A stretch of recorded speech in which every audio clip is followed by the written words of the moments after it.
गुरुर्ब्रह्मा गुरुर्विष्णु गुरुर्देवो महेश्वरा गुरु साक्षात् परब्रह्म तस्मै श्री गुरुवे नमः।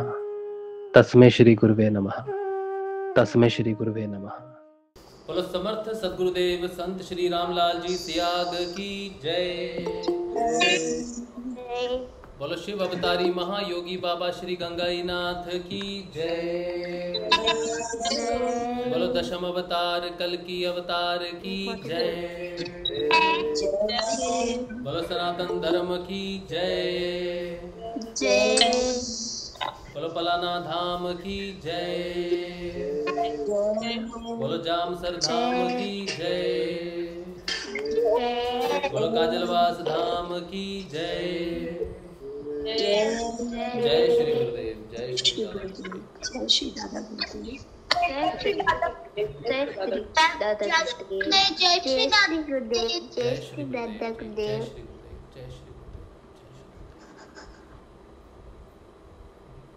ट्यूबलाइट को थोड़ा ऊपर उठाओ, ऐसे करके थोड़ा सा चिपक जाएगी। उठाओ उठाओ। जय श्री गुरुदेव। जय श्री दादा गुरुदेव। जय श्री गुरुदेव जी। जय श्री दादा गुरुदेव।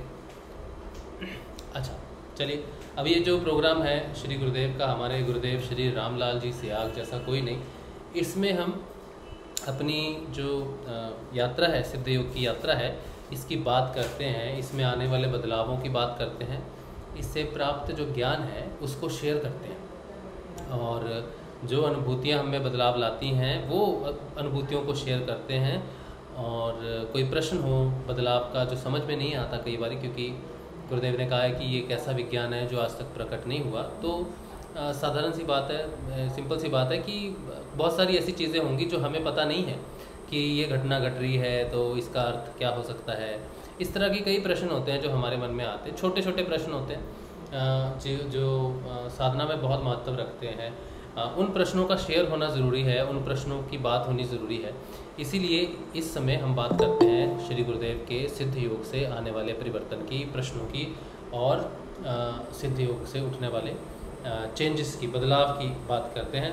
मैं आपके साथ आज कुछ विशेष शेयर करना चाहता हूं, लेकिन उससे पहले हम वो बात की बात है, बहुत महत्वपूर्ण है, वो मुझे आज जानकारी मिली है उसकी, तो वो मैं शेयर करूंगा आपके साथ। सिद्ध योग से ही रिलेटेड है और गुरु गोरखनाथ जी की देन है वो। सनातन धर्म पे विशेष बात है और उसके बारे में मैं बात करूंगा, वो टॉपिक रहेगा आज। वो टॉपिक है 5 म का। म का क्या महत्व है। म यानी कि वो सारे गा मा, वो वाला म शब्द की बात करेंगे। उसका क्या महत्व है साधना में, वो बात करेंगे आज। लेकिन उससे पहले अगर आपका कोई प्रश्न हो या फिर कुछ भी हो तो आप पूछ सकते हो, वरना फिर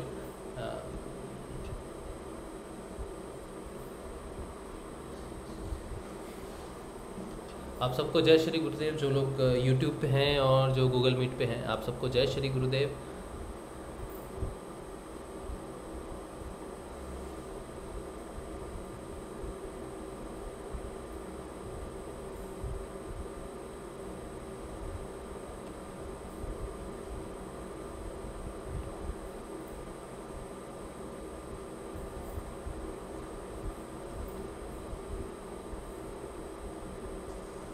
जय श्री गुरुदेव। जय श्री गुरुदेव। ये जब हम ध्यान करते हैं तो मेरे दोनों शून्य हो जाते हैं, नीचे का हिस्सा शून्य हो जाता है। क्या चीज़ तो कह रहे हो? जब हम ध्यान में बैठते हैं इस समय या सुबह, तो जब आप ध्यान में बैठते हो, हाँ जी, तो शून्य हो जाते हैं मेरे दोनों पैर। शून्य हो जाते हैं हाथ पैर। हाँ, पैर, दोनों पैर, पीठ तक मतलब चीटियाँ सी रहती हैं, पैर शून्य हो जाते हैं बिल्कुल। जैसे सो जाते हैं ना पैर, कई बार बैठते हो जाता है, उस तरह से हो जाते हैं। तो ये अभी हो रहा है ना, पहले से हो रहा था? पहले भी होता था? ये पहले नहीं होता था। अच्छा, एक तो देखो दो तरह की चीज़ें हैं। पैरों का, हाथ पैर शून्य होने का मतलब है कि हम बहुत देर तक एक पोजीशन में बैठे हैं, खून उन नाड़ियों में जाके बंद हो जाता है थोड़ी देर के लिए, तो हाथ पैर हमारे शून्य हो जाते हैं। एक तो वैसी फीलिंग है, ठीक है। एक होता है कि ध्यान में हमें महसूस नहीं होता नीचे का हिस्सा, नीचे का हिस्सा महसूस नहीं होना और नीचे का हिस्सा सुन्न हो जाना, ये दो अलग चीजें हैं। कई बार बिल्कुल एकदम ऐसे हो जाता है स्टेट के मतलब मैं सोचूं कि हिलाऊं डुलाऊं तो हिलेगा नहीं, ऐसे हो जाता है। हाँ, सुनने में भी कई बार होता है, लेकिन वो फीलिंग आपको पता चलेगी कि जनरली जो हमें पता है कि ये हाथ पैर सुन्न होने वाली कहानी है, ऐसे हाथ पैर सुन्न होते हैं। जैसे मैं भी ध्यान करता हूँ तो किसी एक पोजीशन में बहुत देर अगर बैठा रहूँ पता ना चले ध्यान में, तो बाद में जब महसूस होता है कि पैर पूरा सुन्न हो गया है, तो वो कोई कुंडलिनी के कारण सुन्न नहीं हुआ है, कुंडलिनी के कारण तो क्रियाएं चल रही थी, वो मेरे पैर सुन्न हो गए क्योंकि मेरा पूरा तंत्र जो है वो शुद्ध नहीं है अभी, जिसके कारण जब मैं मेरा आसन अभी सिद्ध नहीं हुआ है, इसीलिए मैं अगर बैठूं किसी एक जगह पे ज़्यादा देर तक तो वो हाथ पैर सुन्न हो जाते हैं। ठीक है, तो अगर ऐसे सुन्न होता है तो वो नॉर्मल सी बात है, जैसे बैठने से हो जाता है, इससे कुंडलिनी की कोई ऐसी क्रिया नहीं है, क्योंकि जब तक आपका आसन सिद्ध नहीं होता तब तक आप किसी एक पोजीशन में बैठोगे ज़्यादा देर तक, तो वो उन नाड़ियों में, उन नसों में खून जाना बंद हो जाता है, इसलिए वो सुन्न हो जाती हैं। तो इसको कोई उस तरह से लेने की ज़रूरत नहीं है कि कहीं ये कोई विशेष क्रिया तो नहीं है कुंडलिनी की। क्रिया है कुंडलिनी की जब नीचे का भाग सुन्न ना हो, बस महसूस ना हो, नीचे एकदम ही महसूस नहीं होगा आपको, गले से नीचे बिल्कुल महसूस ही नहीं होगा कि क्या है, शरीर है अभी कि नहीं है, वो कुंडलिनी है। नहीं अभी ऐसा नहीं है। अच्छा, तो फिर वो आसन सिद्ध नहीं हुआ ना हमारा अभी, तो हो सकता है उसके लिए हुआ हो, सुन्न हो गया। जय श्री गुरुदेव। जय श्री गुरुदेव। अच्छा,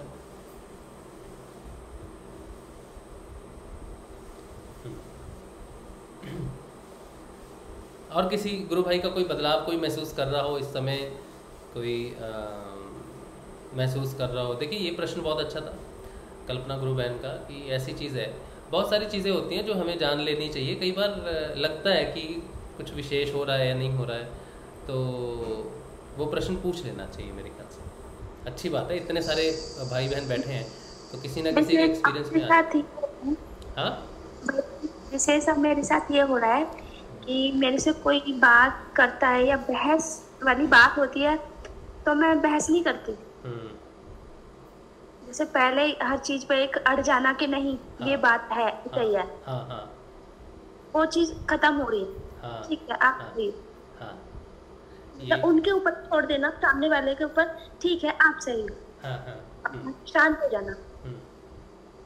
ये सिद्ध योग में बदलाव है, इसके बारे में मैं थोड़ी बात करता हूँ। जो कुंडलिनी है वो ऊपर नीचे आती जाती है, ठीक है, ऊपर के चक्रों में नीचे के चक्रों में आती है। तो जो नीचे के 3 चक्र हैं वो संसारिक चक्र हैं, यानी कि जो इन्होंने कहा कि मैं किसी के साथ बहस नहीं करती किसी चीज़ पे। बहस नहीं करने का अर्थ है कि आपकी जो कुंडलिनी है इस समय ऊर्ध्वगामी है, ऊपर को मुंह करके ऊपरों के चक्र में है। तो वो ऊर्ध्वगामी होने से आपको इतना सेंस रहता है, इतना ज्ञान रहता है इस चीज़ का कि ये चीज़ों में कोई खास फर्क नहीं पड़ने वाला, कुछ नहीं है। तो आपने उसको छोड़ दिया कि मुझे बहस नहीं करनी, जैसा आप समझो ठीक है। लेकिन ऐसी स्थिति एक बार में कंप्लीट नहीं होती, ये स्थिति आपके साधना में कम से कम 50 बार 60 बार आएगी, ठीक है। आप बहस तब करोगे जब आपकी कुंडलिनी जो है नीचे के 3 चक्रों में व्यवहार करती रहेगी, और उसका नीचे के 3 चक्रों में आना बहुत ज़रूरी है। अब देखो, आपने कोई परीक्षा देनी है, आपने कुछ प्रिपेयर किया और उसकी परीक्षा देनी है, तो आपको जाना पड़ेगा, हॉल में जाना पड़ेगा, क्वेश्चन आंसर का सामना करना पड़ेगा। तो जब ऊपर की कुछ कार्य चलेंगे, ऊपर की कुंडलिनी, ऊपर चक्रों में कुछ आपको ज्ञान दिया जाएगा। ऊपर के चक्र शुद्ध हैं, उनको शुद्ध करने की ज़रूरत नहीं है। ऊपर के चक्रों में थोड़ी देर आपको रखा जाएगा साधना में, और आपको ये एहसास दिलाया जाएगा कि आप विशेष हो, या आप इस रास्ते पे हो, आप सिद्ध योग करते हो, या फिर ये आत्म की तरफ है, ये क्लेश है, मतलब वो सारी नॉलेज आपको मिलेगी ऊपर के 3 चक्रों में। वो अपना आपको ज्ञान देंगे, जैसे टीचर्स ज्ञान देते हैं, 3 चक्र ऊपर के आपको ज्ञान देते हैं। फिर वो कहते हैं अब जाओ और नीचे जाके व्यवहार करके देखो। तो नीचे आप जैसी चेतना नीचे आती है तो आपको कोई ना कोई मिलता है जो आपसे बहस करता है, आपके खिलाफ बात कर सकता है, आपके पॉइंट पे डिसएग्री कर सकता है।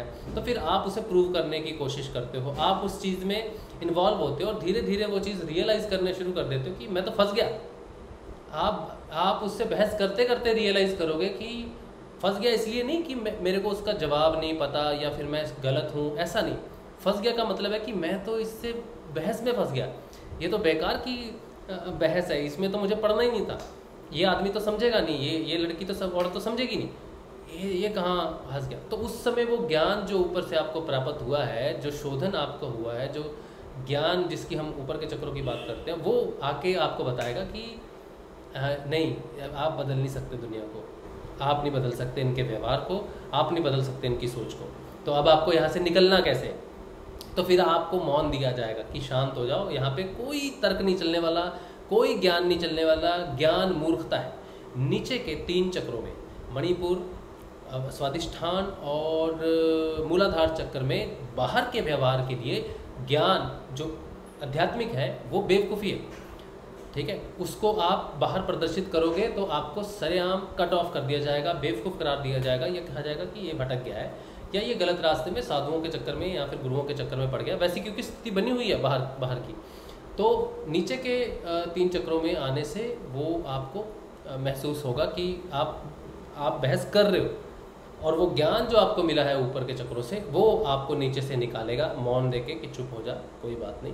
ऐसी स्थिति बार बार आएगी, तब तक आती रहेगी जब तक आपको ऊपर के चक्कर नीचे भेजेंगे और आप नीचे के चक्रों में रह के आप जो भी व्यवहार आपके सामने होगा, उस समय आपकी चेतना बाकी संसार में रहेगी, ठीक है। जब वो नीचे रहेगी तो बाकी आप लोगों की व्यवहार को देखेंगे। जैसे आज का सोशल मीडिया है, इंटरेक्शन का एक मीडिया है, सोशल मीडिया, व्हाट्सएप, ये एक इंटरेक्शन का मीडिया। तो आप वहाँ पे इन्वॉल्व हो जाओगे थोड़ी देर के लिए, क्योंकि आपका टेस्ट है, आप उन नीचे के व्यवहार के चक्रों में हो, ठीक है। तो अब डिपेंड ये करता है कि आपने इतना कुछ पढ़ा, देखा, सुना और आपको उसके बारे में कुछ ज्ञान है या फिर कुछ भी है, आप लोगों को क्लियर करना चाहते हो कि नहीं इसका मतलब ये है, तो आप डिसाइड करोगे कि आप अपने ज्ञान से यहाँ पे सिस्टम को ठीक कर सकते हो कि नहीं कर सकते हो। जब तक आपको ये लगेगा कि आप अपने प्राप्त ज्ञान से सिस्टम को ठीक कर सकते हो, तब तक आप बहस में पढ़ोगे और आप महसूस करोगे कि नहीं ठीक किया जा सकता, बाहर से ठीक नहीं किया जा सकता, फिर आप चुप हो जाओगे। धीरे धीरे ऊपर नीचे की ये कहानी चलती रहेगी और ऐसा होगा। फिर आप जब भी नीचे आओगे आप शांति रहोगे। जिस तरह का व्यवहार ऊपर रहा, ऊपर में शांति रही, नीचे में भी शांति रहेगी। जैसे ऊपर में ज्ञान आपको मिलता रहा, वैसे ही नीचे के 3 चक्रों से भी आपको ज्ञान मिलना शुरू हो जाएगा बाद में, कि दुनिया क्या है, जगत क्या है, लोग क्या हैं, स्वाध्याय क्या है। तो नीचे के 3 चक्र जो हैं वो आपका स्वाध्याय करवाने लग जाएंगे, ज्ञान देने लग जाएंगे। नीचे के 3 चक्र जहाँ पर आप ज्ञान देने की कोशिश कर रहे थे, अपने अध्यात्म से प्राप्त की, वहीं पर आप ज्ञान लेना शुरू कर दोगे नीचे के 3 चक्रों से, स्वाध्याय से। तो ये जो आपके साथ प्रक्रिया हो रही है, ये बहुत ज़्यादा विशेष प्रक्रिया है और सिद्ध योग में इसे ही साधना कहते हैं कि हमने क्या साधा है। साधना का मतलब है कि हमने क्या साध के आए हैं ऊपर, और नीचे हम उसकी परीक्षा देंगे, तब ऊपर के चक्कर हमें थोड़ा प्रमोशन देंगे कि हाँ इस बार तुमने ठीक किया काम, तुम समझ गए, अब अगले लेसन के लिए तुम तैयार हो, फिर आपको आगे का ज्ञान प्राप्त होगा आत्मा का। अगर आप नीचे फंस गए और सिस्टम ठीक नहीं हुआ, परीक्षा में पास नहीं हुए, तो फिर से आपको आना पड़ेगा नीचे, उसके लिए फिर से वही सिचुएशन का सामना करना पड़ेगा और आपको दिखाना पड़ेगा कि बाहरी कुछ नहीं है, आंतरिक परिवर्तन है सबके लिए, आपके लिए नहीं, बाकियों के लिए भी आंतरिक परिवर्तन ज़रूरी है। इसलिए ज्ञान की बात वहाँ पे करनी है जहाँ पर अध्यात्म है, जहाँ पे आध्यात्मिक सत्संग जिसे बोला जाता है। अगर मैं ये बात करता हूँ आपके साथ यहाँ बैठ के, या हमें गुरुदेव ने कुछ लोगों को जोड़ा है यहाँ पर, तो इसका अर्थ ये है कि यहाँ पर बात करने से बात को सुना जाएगा। अगर यही बात जाके मैं व्हाट्सएप पे करता हूँ या फेसबुक पे करता हूँ, तो उस चीज़ का कोई महत्व नहीं होता है, वो लोग उस चीज़ को तवज्जो नहीं देते हैं। जिनके साथ वो बात होनी चाहिए वो लोग स्वयं आएंगे आपके पास, स्वयं आपसे बात करेंगे, आपके सर्कल में रहेंगे। तो ये चीज़ है, आई होप कि ये क्लियर है। बड़ा इंपॉर्टेंट पॉइंट है वैसे ये।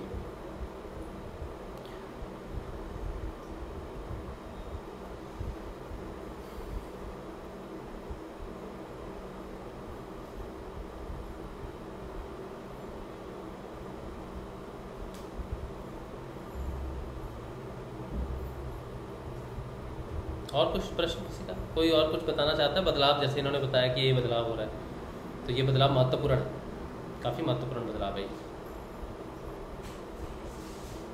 इसी चीज़ को समझना ज़रूरी है।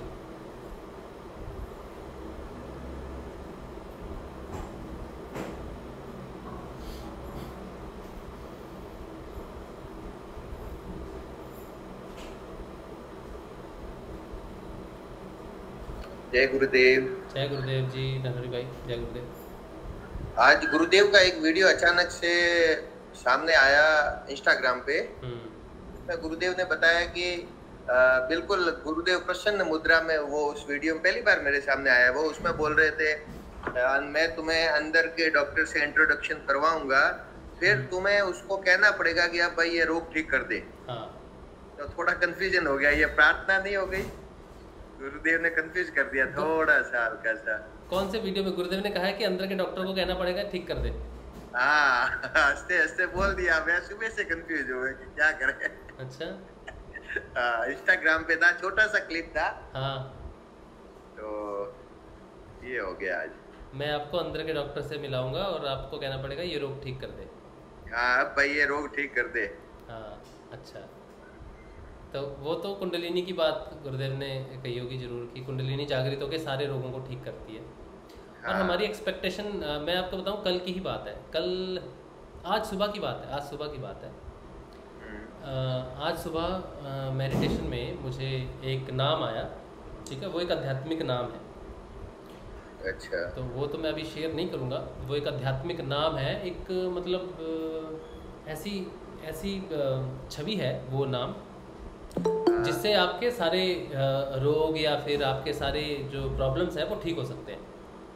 ठीक है, तो उसका उच्चारण आया तो मैं थोड़ी देर के लिए रुक गया था मेडिटेशन में। तो मैंने कहा कि गुरुदेव ये क्या है, ये तो नहीं चाहिए मुझे। और फिर वो अंदर से आवाज़ आती है कि मैं सारे रोग ठीक कर सकता हूँ, मैं सब कुछ ठीक कर सकता हूँ, और जो भी प्रॉब्लम्स हैं, चाहे वो व्यवहारिक प्रॉब्लम है, संसारिक प्रॉब्लम है, आर्थिक समस्याएं हैं या शारीरिक समस्याएं हैं, मैं ठीक कर सकता हूँ। तो मैंने कहा नहीं, मुझे तो नहीं चाहिए, ऐसे इंडिविजुअल चीज़ों से मुझे कोई चीज़ नहीं चाहिए। मेरे को ठीक करने वाले तो मेरे गुरुदेव हैं। मेरी जो भी बीमारी है या मेरी जो भी तंगी है, दिक्कत है, मुझे सिर्फ गुरुदेव से चाहिए और गुरुदेव ही करेंगे उसका निवारण। मेरी समस्या गुरुदेव निवारण करेंगे। और तो उन्होंने कहा ठीक है, मैं गुरुदेव की प्राप्ति करवा देता हूँ। मैंने कहा आप मुझे गुरुदेव की प्राप्ति कराएंगे, ऐसा तो हो नहीं सकता। उनकी प्राप्ति भी मुझे स्वयं करनी है। ठीक है, गुरुदेव की प्राप्ति भी मुझे अपनी नाम जाप से, अपने प्रेम से और अपने दो समय ध्यान से मैं गुरुदेव को प्राप्त करूँगा। मुझे किसी भी तरह की एक्सटर्नल सहायता की ज़रूरत नहीं है, किसी विशेष सहायता की ज़रूरत नहीं है। गुरुदेव ने कहा नाम जाप और ध्यान करने से मेरी सारी समस्याएं ठीक होंगी। और वही है, ठीक, ये दोनों बैठे हैं, इन दोनों के अलावा मुझे किसी से कोई पारस्परिक सहायता नहीं चाहिए, और ना ही मुझे ठीक होना है किसी दूसरी किसी शक्ति से या सिद्धि से या कुछ भी ऐसी चीज़ से मुझे ठीक नहीं होना, मुझे ये दोनों ही ठीक करेंगे। तो ये सुबह की मेडिटेशन की घटना है मेरे साथ। और जो आपने कहा कि अंदर के डॉक्टर से कहना पड़ेगा ठीक कर, तो एक सही बात है, इन दोनों से ही कहना पड़ेगा कि तू ही ठीक करेगा, तू ही ठीक कर। ठीक है, तो ये कोई प्रार्थना नहीं है, ये तो इनकी ऑब्लिगेशन है, ये तो इनकी ड्यूटी है। आपको निरोग करना गुरु की ड्यूटी है। ठीक है, तो हमें जब अंदर आप हो और आप किसी रोग से हो, तो आप जो योग कर रहे हो, आपने पहुंचना है समाधि तक। समाधि के बीच में रोग है, तो इनको ये तो ठीक करना ही पड़ेगा कि गुरुदेव आप ये रोग ठीक करो ताकि मैं समाधि तक पहुंच पाऊँ। क्योंकि ये वैसी प्रार्थना नहीं है, ये वैसी प्रार्थना नहीं है कि मैं सिर्फ आपसे जुड़ा हूँ अपने रोगों को दूर करने के लिए। वो सिचुएशन भी आनी चाहिए ना, जरूरी नरहरि भाई। सिर्फ रोगों, ये वीडियो मुझे मिला, इसमें आवाज आ रही है क्या आपको? आवाज तो आ रही है लेकिन बहुत डिस्टर्बेंस है। एक मिनट, मैं अंदर जाता। ये आ गया, वापस ढूंढ के निकाला मैंने। हाँ, गुरुदेव की आवाज है। अच्छा।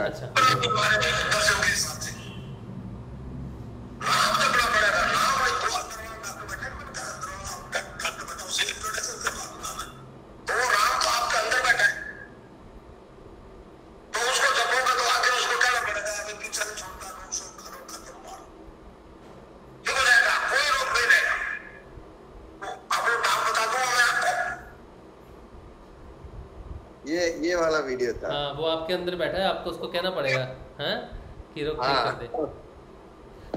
हाँ, तो ये एक स्थिति है, जब तक आप उससे नहीं मिलते अंदर वाले। गुरु भाई। हाँ जी, ये वीडियो मेरे पास भी है नरहरि भाई। इसमें गुरुदेव ये बोल रहे हैं कि जो आपके अंदर राम बैठा है, उस राम को कहना पड़ेगा कि ये मेरा पीछा नहीं छोड़ रहा है तो इसका रोग वोग ठीक करो। वो अपने को नहीं बोलना है। वो गुरुदेव ये बोल रहे हैं कि जो राम हमारे अंदर है वो राम बोलेगा कि ये तो मेरे पीछे ही पड़ गया है, इसका रोग वोग बाड़ो खत्म करो। वो मारवाड़ी बोल रहे हैं बाड़ो खत्म करो इसका रोग का। वो जो आपके अंदर राम वो है वो बोलेगा, आपको नहीं बोलना है। इसमें ये मैंने इस तरह से समझा है इसको। यानी कि वो जो अंदर राम बैठा है वो किसको बोलेगा? वो कहीं गुरुजी उसको बोलेंगे? नहीं, जो हमने जैसे गुरुजी ने हमारे को मंत्र दे दिया, जब हमने नाम जब शुरू कर दिया तो जो राम अपने अंदर बैठा है वो बोलेगा कि भाई ये तो मेरा पीछा छोड़ ही नहीं रहा है, तो इसका जो रोग है इसको बड़ो ठीक करो। हाँ, हम गुरुजी का पीछा नहीं छोड़ रहे हैं। हाँ जी, हाँ, मतलब अंदर का राम बैठा है, मेरे अंदर ही मेरा राम जागृत हो जाएगा और वो कहेगा कि इसका रोग ठीक करो, शरीर का रोग ठीक करो, ताकि मैं ऊपर बढ़ सकूं, आगे बढ़ सकूं। ऐसा कुछ होगा शायद। मैंने वैसे देखो ये चीज़ जो है ना कि रोग ठीक करो मेरा, ये तो तब आ जाएगा बाद में जब रोग आपकी प्रायोरिटी नहीं रहेगी।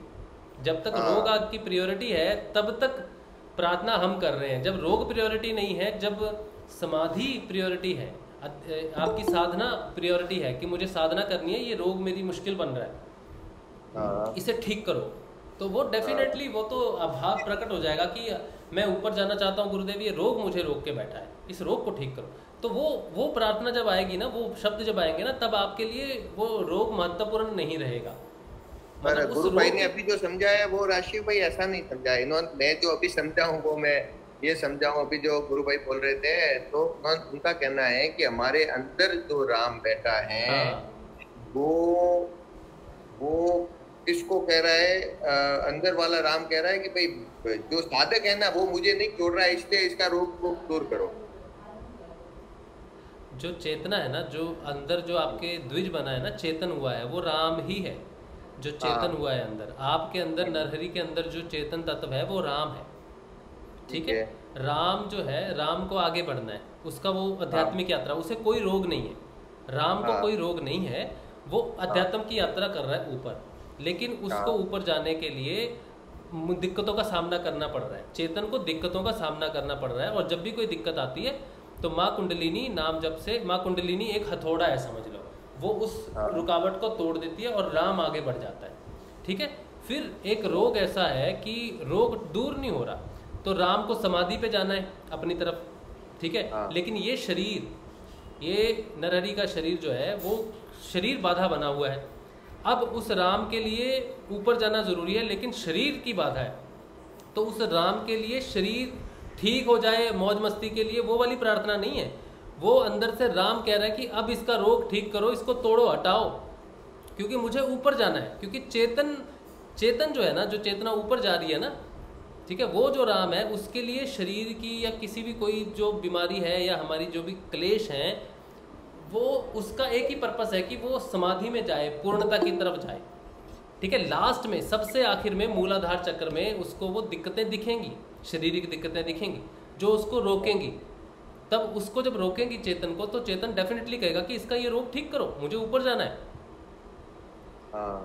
ठीक है, तो वो मेरे अंदर की, मेरे चेतन तत्व की आवाज है, मेरी आवाज नहीं है वो। हम बाहर से प्रार्थना नहीं कर रहे हैं, बाहर वो से अपने आप उसको कह रही है कि अब इसका रोग होगा, ठीक है, दूर करो, पालो आगे। वो ऐसे हाँ, मुझे आगे बढ़ाओ, क्या ये रोग लगा रखा है, ये रोक रहा है मुझे। तो रोग रोकने के लिए जब प्रकट चेतन को रोकने के लिए प्रकट हो रहा है रोग बार बार, तब वो कहेगा कि इसको हटाओ अब बार, तब वो अंदर से ठीक हो जाएगा, क्योंकि चेतन कह रहा है। तो स्वतः ही हो जाएगा, स्वतः ही हो जाएगा। हाँ, स्वतः ही हो जाएगा। वो गुरुदेव ने थोड़ी आगे की बात है, मुझे लगता है काफ़ी। जब तक हम शरीर, हमारी चेतना शरीर में है ना, तब तक वो आवाज़ नहीं आएगी। जब तक हमारी चेतना पूर्ण रूप से राम में परिवर्तित नहीं होती और वो पूर्ण रूप से समाधि होने के लिए तैयार है, लेकिन शरीर की बाधाएं रोक रही हैं, तब तक वो चीज़ मेरे ख्याल से नहीं आएगी। और वैसे भी रूम में अंदर रह के कहाँ सफाई होती है, रूम की सफाई करके बाहर निकल जाना ज़्यादा ज़रूरी है। जैसे जैसे सफाई हो रही है ना, बाहर निकलना ज़रूरी है। यानी रोग ठीक होना शरीर की सफाई है और चेतना उससे बाहर आ रही है। चेतना उससे ऊपर उठ रही है, उसको वो जब तक वो साफ नहीं होगा वो ऊपर उसको परमिट नहीं मिलेगी। तो वो बोलेगा मुझे परमिट नहीं मिल रही है, क्या गंद मचा रखा है, इसको ठीक कर दो, साफ कर दो। तो वो चेतन तत्व की आवाज़ है, चेतना की आवाज़ है, वो शरीर की आवाज़ नहीं है। मेरी भौतिक, मैं जैसे अभी बात कर रहा हूँ या व्यवहार कर रहा हूँ तो भौतिक की एक आवाज़ होगी ना कि हाँ मुझे पैसा चाहिए, पे करना है, मुझे ठीक होना है, मुझे ये खाना है, वो खाना है, या स्वस्थ रहना है, ये करना है, लॉन्ग लाइफ चाहिए, ये चाहिए। तो ये भौतिक जीवन की रिक्वायरमेंट्स हैं। लेकिन अध्यात्म के लिए उसकी रिक्वायरमेंट ये नहीं है कि कितना जीना है, क्या करना है, उसको सिर्फ ऊपर पहुँचना है। उसके लिए कुछ डिस्क्रिप्शन नहीं है कि हाँ इतनी एज होनी चाहिए तो मैं ऊपर पहुंचूंगा, ये होना चाहिए। उसको बस रुकावट लगेगी और वो अंदर से आवाज़ करेगा कि गुरुदेव आप इसको ठीक करो, अब मैं ऊपर नहीं जा पा रहा हूँ, मैं अध्यात्म में ऊपर नहीं उठ पा रहा हूँ। बिल्कुल। तो ये डेफिनेटली आएगा, ये तो होगा, आपके अंदर वो चीज़ प्रकट होगी। आप गुरुदेव को अंदर से वो आवाज़ आएगी ही आएगी, गुरुदेव मैं ऊपर नहीं जा पा रहा हूँ इस रोग की वजह से। जय गुरुदेव। दृष्टा भाव में भी ऐसा था राशि भाई कि हम दूसरे को नहीं एनालिसिस कर सकते, हम दृष्टा में स्वयं को ही देख सकते हैं। हाँ, दृष्टा में आपको दूसरे की वाणी को समझ के अगर हम कहें कि भाई तुम गलत हो या सही हो तो वो नहीं हो सकता। यानी कि हम अपने व्यवहार को जब देखें वही दृष्टा भाव होगा। नहीं? हाँ वही तो बात है, अपने व्यवहार, अपने आप को देखना ही दृष्टा भाव है। जब हम व्यवहार में आएंगे ना, तो व्यवहार में जब हम बात करेंगे, किसी से बहस करेंगे, तो हम वो नहीं, उसको नहीं देखेंगे कि वो बहस कर रहा है, हम देखेंगे कि मैं बहस कर रहा हूँ। हाँ, और हमें अपनी गलती दिखनी या अपने गुणों को देखना, हाँ वो दृष्टा भाव में आएगा। ताली दोनों हाथों से बजती है ना। जिस व्यवहार में आप सम्मिलित हो जाओगे, आपके अंदर वही गुण उस समय प्रदर्शित है। अगर आपको लग रहा है दूसरा आदमी बहस कर रहा है, बेकार बात कर रहा है, आप भी तो उसके साथ बात कर रहे हो ना। अगर वो बेकार बात कर रहे हैं तो आप कौन सी अच्छी बात कर रहे होगे उस समय। तो इसमें एक सवाल था, प्रश्न था, इसमें प्रश्न पैदा हुआ कि जब हम मौन में रहते हैं तो फिर तो बोलना ही क्या, मतलब कुछ भी बोलेंगे तो वो तो मतलब कुछ तो बोलेंगे, किसी पक्ष या विपक्ष में बोलेंगे, तो ऐसे भी शब्द शायद होंगे कि जो व्यवहार तीनों गुणों से परे हो। ऐसे तो शब्द भी नहीं होते ना। हम जो भी बात करेंगे किसी से, या रजोगुण से करेंगे, तमोगुण से करेंगे, या सतोगुण से करेंगे, गुणातीत होके तो हम क्या बात कर सकते हैं किसी से। गुणातीत तो यही है, मौन। हाँ, गुणातीत का अर्थ गुणी कार्य कर रहा है। गुणातीत का अर्थ नहीं, गुणातीत का अर्थ ये भी है कि आप किसी भी रिवॉर्ड्स के लिए कुछ काम नहीं कर रहे। किसी भी रिवॉर्ड्स के लिए कोई काम नहीं है। जो सतव गुण होता है ना, वो हमें अच्छे कार्य करवाता है, पुण्य इकट्ठा होगा। त्रिगुणातीत कहता है कि पुण्य है तो पुण्य है, ये भी कुएं में जाए, मुझे नहीं लेना। तो रिवॉर्ड्स नहीं चाहिए आपको, किसी भी कार्य के लिए रिवॉर्ड नहीं चाहिए। बात करने के विषय में मैं पूछ रहा था राशि पे कि जैसे हम किसी से कुछ भी बात करते हैं तो उस यानी कि बात करेंगे तो गुणों के अधीन होकर ही बात कर सकते हैं, नहीं तो कोई बात ही नहीं हो सकती। जैसे अभी मैं आपसे बात करूं तो मेरे मन में भाव ये हो सकता है कि मैं अपना ज्ञान लोगों के ऊपर झाड़ रहा हूं, या मेरे अपने ज्ञान, लोग मुझे ऐसा समझ रहे होंगे कि नरहरि तो ज्ञानी है। ये भी भाव अंदर से, ये सूक्ष्म अहंकार उत्पन्न होगा। अगर मैं प्रश्न के रूप में करूं तो मुझे ये लगेगा कि लोग समझेंगे ये तो गंवार है, कोई जानता नहीं इसलिए कर रहा है। तो कुछ भी शब्द जो निकलेंगे वो गुणों के अधीन ही तो निकलेंगे ना। भाव ये पता क्या चक्कर है, अगर ये भाव है ना कि मैं ये बोल रहा हूँ तो आप क्या सोच रहे होगे, तो ये मेरा अहंकार है एक्चुअली। ये मेरे अहंकार का रूप है कि आप क्या सोच रहे होगे, ठीक है, क्योंकि मुझे अपनी प्रतिष्ठा की फिक्र है।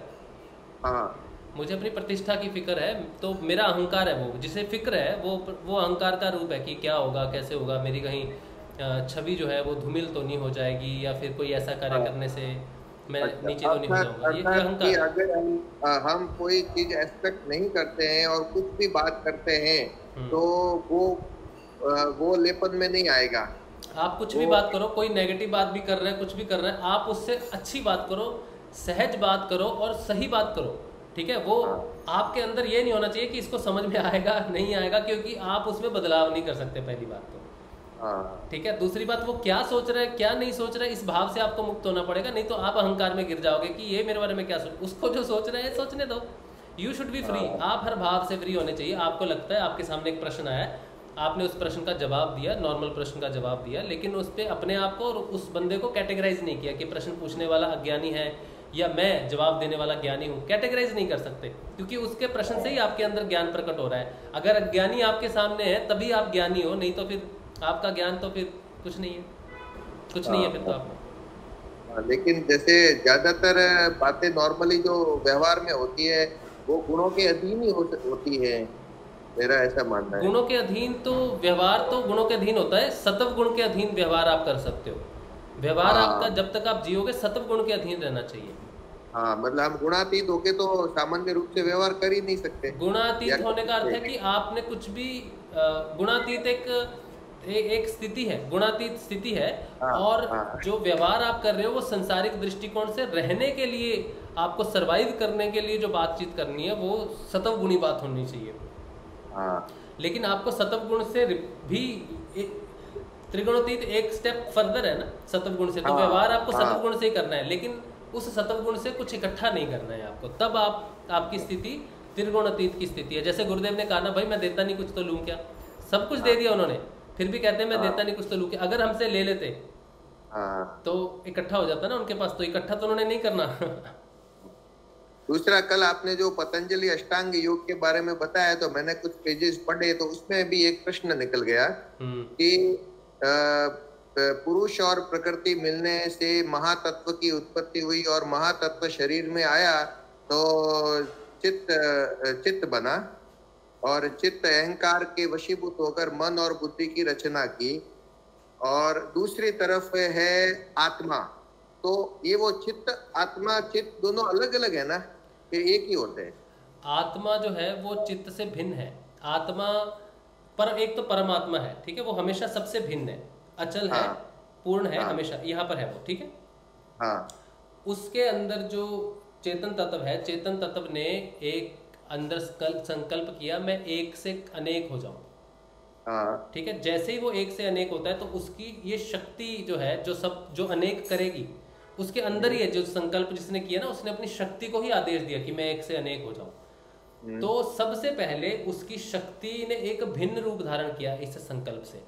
तो शक्ति और परमात्मा अलग से जब क्रिएशन शुरू की उन्होंने, तो पहला महातत्व जो क्रिएट हुआ वो स्वयं पूर्ण है। उसने दो हिस्से किए अपने, एक चित्त, एक चेतन और एक शक्ति। दोनों के अलग से देखो, जो प्रक्रिया है ना, ऊपर से एक है, एक का दो होना, दो से कई होना, कई से लास्ट में जाके फिर वहां से वापिस आते आते आते आते दो का वापिस एक में हो जाना, यही प्रक्रिया है। तो उसने संकल्प जब किया कि मैं एक से अनेक हो जाऊं, ठीक है, तो वो शक्ति करेगी उसको एक से अनेक, वो स्वयं नहीं करेगा, वो शक्ति के अंदर वो संचालन करेगा, लेकिन वो नहीं काम करेगा, काम उसकी शक्ति करेगी सारे के सारे। तो पहली चीज जो उन्होंने क्रिएट की इस संकल्प से दोनों ने मिलके, वो थी दो तत्व। उसने दो तत्वों को दिखाया है कि एक जड़ तत्व और एक चेतन तत्व, ठीक है, दोनों को मिला के चित्त की रचना हुई, ठीक है। ये चित्त ही पहला तत्व है जो रचना में आया, जिसे महातत्व कहते हैं। इसके अंदर जो अहंकार वगैरह है ना, ये सारा चित्त के अंदर ही है। ये क्यों आया? क्योंकि चित्त जो है, जो जड़ तत्व है, वो जड़ तत्व एक बॉक्स है, उसके अंदर 3 गुण है, तमस, रजस और सत्व। 3 गुण उस बॉक्स के अंदर है। वो तीनों गुण आए और इधर से चेतन आया, दोनों मिल गए, ठीक है। अब इनका मिश्रण हुआ, ठीक है। मिश्रण होने के बाद जो उसके जो गुण है तीनों, उन्होंने प्रकट किया मन। दोनों के मिलन से जैसे बच्चे होते हैं वैसे समझ लो मन प्रकट हुआ, ठीक है, अहंकार प्रकट हुआ, अविद्या प्रकट हुई, ये सारी चीजें प्रकट होनी शुरू हो गई। मतलब क्रिएशन आगे आगे शुरू हो गई। क्रिएशन होते होते होते होते लास्ट में जब हमने बनना था, तब महातत्व आकाश का निर्माण हुआ, आकाश से फिर वायु का, वायु से फिर वो अग्नि का, अग्नि से पृथ्वी का, जल का, या जल से पृथ्वी, जल से पृथ्वी का। तो ऐसे ऐसे डाउन करते करते समझ लो उनके बच्चे होते गए उनके मिलन से, ठीक है। और नीचे के 5 महाभूतों से हमारा शरीर बना। अब हम नीचे की क्रिएशन जो है, अब वापिस उस परम तत्व में एक होने जा रहे हैं, तो हमें विजय पानी पड़ेगी नीचे मूलाधार पे, स्वादिष्ठान पे। भाई ये नहीं, वो आत्मा इसमें कौन सी है? वो तो चित्त है। हाँ, चेतन तत्व जो मिला ना उसमें चित्त में, वहां से चेतन आया ना। हाँ, चेतन और चित्त, जड़ तत्व और चेतन का जो मिलन हुआ है ना, ये जो चेतन तत्व है ना, यही आत्मा है। इसको चित्त से वापस अलग होना है, इसको जड़ से वापस अलग होना है। अच्छा, तो जड़ और चेतन दोनों मिलके ही सारा निर्माण हुआ है, नहीं तो उस चेतन आत्मा के बिना कुछ निर्माण ही नहीं हो सकता। यानी कि चित्त है वो आत्मा और दोनों का मिलन होके चित्त बना, आत्मा भी उस चित्त में ही हुई। बिना आत्मा के चित्त कुछ कर ही नहीं सकता। हाँ, यानी कि पुरुष और प्रकृति मिले तब महातत्व उत्पन्न हुआ, और महातत्व शरीर धारण किया तब चित्त हुआ। तो उस चित्त में ही एक आत्मा सूक्ष्म रूप से स्थित है, जो सारी कार्यों को हिलने जुलने की शक्ति देती है। नहीं तो चित्त तो नहीं तो वो प्रोग्रेस ही नहीं होगा जब तक चेतन नहीं होगा उसके अंदर, तो वो शक्ति कार्य नहीं कर सकती। ठीक है, तो वो मतलब का गुण आया आत्मा में और प्रकृति का गुण आया चित्त में, चित्त के दूसरे भाग में। हाँ। तो अब इसको अलग करना है ना, तो चित्त के पास तो अहंकार है, अविद्या है, क्लेश है, बहुत कुछ काम करने के लिए है। तो आत्मा के पास क्या है जो उसको वापस रियलाइजेशन कराए? ठीक है, आत्मा किसका सहारा लेगी कि भाई वापस भी निकलना है? तो वहां पर फिर मन आता है। अच्छा, तो मन जो है वो चित्त का हिस्सा होके भी, मतलब एक बच्चा ऐसा है इनका जिसमें चेतन रूप पूर्ण रूप से जागृत है, और वो वहां से एक्टिव हो सकता है। चेतन को अगर एक्टिव करना है तो मन से किया जा सकता है। अच्छा, मन रूप जो है वो डायरेक्ट चेतन को ट्रिगर करता है, बाकी सारी चीजें मन चित्त को भी ट्रिगर करती है सारा जीवन। जब गुरु आता है ना तो उसको जगाया जाता है, भाई किसको तू फॉलो कर रहा है? चेतन को फॉलो कर, वो भी तो तेरे अंदर है। तो वो चेतन को फॉलो करना शुरू करता है, यहाँ से परिवर्तन शुरू होता है, उसका रियलाइजेशन शुरू हो रही है। क्योंकि हमारी ड्राइविंग फोर्स क्या है? मन है। चित्त और चेतन दोनों मतलब साथ में है, कंबाइन है। हाँ, चित्त है जो वो चेतन और शक्ति दोनों मिलके है। चित्त के ऊपर अगर आप मात्रा डाल रहे हो ना चित्त, तो वो शक्ति है उसकी, चेतन की। चेतन और शक्ति दोनों मिलके चित्त बने, जिसे चित्त शक्ति विलास कहते हैं। जो मुक्तानंद जी ने बुक लिखी है ना, चित्त शक्ति विलास। तो उन्होंने कहा है कि चेतन और शक्ति दोनों का खेल है जीवन। विलास मतलब वही मजे उनका अपना लग्जरी। तो चेतन और शक्ति का मिलके ये सारा कार्यक्रम चल रहा है, हमें उल्लू बनाया हुआ है और कुछ नहीं। बिल्कुल क्लियर है। जय गुरुदेव। आप उसको पढ़ोगे एक बार। अब आपको जो पढ़ने की रिस्पॉन्सिबिलिटी गुरुदेव ने दी है ना, वो आपको एज ए टीचर दी हुई है समझाने के लिए। अब आपके प्रश्न जो हैं आपको ज्ञान देंगे। बिल्कुल। जब आप किसी को जब आप ज्ञान आगे देने जाओगे ना, तब वो फलित होना शुरू होगा। जब अपने लिए लेने जाओगे तो कुछ नहीं मिलता। हाँ, बिल्कुल सही बात है ये। अब आप प्रश्न पूछा है, अब आपके प्रश्न, अब आप पढ़ोगे ना पूरा। अब आप दूसरों के लिए पढ़ रहे हो, अब आप अपने लिए नहीं, अब आप चिंता है कि बताना है भाई। हाँ, बस वही है। हाँ, अब ज्ञान प्रकट होगा। ये ऐसे ही है, ज्ञान अपने लिए प्रकट ही नहीं होता। ज्ञान बांटने के लिए प्रकट होता है हमेशा। हाँ, अच्छा चलो, ये बहुत अच्छी बात है कि जब आप रिस्पॉन्सिबिलिटी लोगे आगे कुछ करने की, तब आपका परिवर्तन डेफिनेटली हाई स्केल पे होना शुरू हो जाता है। और अच्छा, इधर कुछ प्रश्न है, मैं देख लेता हूँ। जय श्री गुरुदेव। मनोज सजवान जी कह रहे हैं कि बिल्कुल सिद्ध योग में व्यवहार ऊपर नीचे होता रहता है, कभी कभी विश्वास डगमगा जाता है, यही साधक की परीक्षा भी है। हाँ, नीचे के चक्रों में जब आता है तो डेफिनेटली बिल्कुल सिर्फ अपना ऊपर का परिवर्तन लेके आता है। उसको वो धन जो है ऊपर से इकट्ठा किया है, नीचे सही से यूज़ करना होता है। पवन वैष्णव जी कह रहे हैं नाम जप लगातार, नाम जप ही चाबी है। जी बिल्कुल सही। वो कह रहे हैं, पवन वैष्णव जी कह रहे हैं total unconditional surrender to the Gurudev and 2 time meditation and 24 hours mantra jaap, बाकी ड्यूटी गुरुदेव की है। बिल्कुल सही बात है। 24 आवर्स मंत्र जाप, इसका अर्थ है कि एजपा जाप। जब तक एजपा जाप नहीं लगता तब तक आध्यात्मिक यात्रा जो है वो शुरू नहीं होती। तो आध्यात्मिक यात्रा में पहला कदम आपका जो है वो एजपा जाप है। जब सब कुछ अपने आप होने लगता है, जब गुरु अपनी ड्यूटी संभाल लेते हैं, वो स्टेट है एजपा जाप की। समस्या अनेक हैं और सभी समस्याओं का एकमात्र समाधान है मंत्र जाप लगातार। बिल्कुल सही बात है।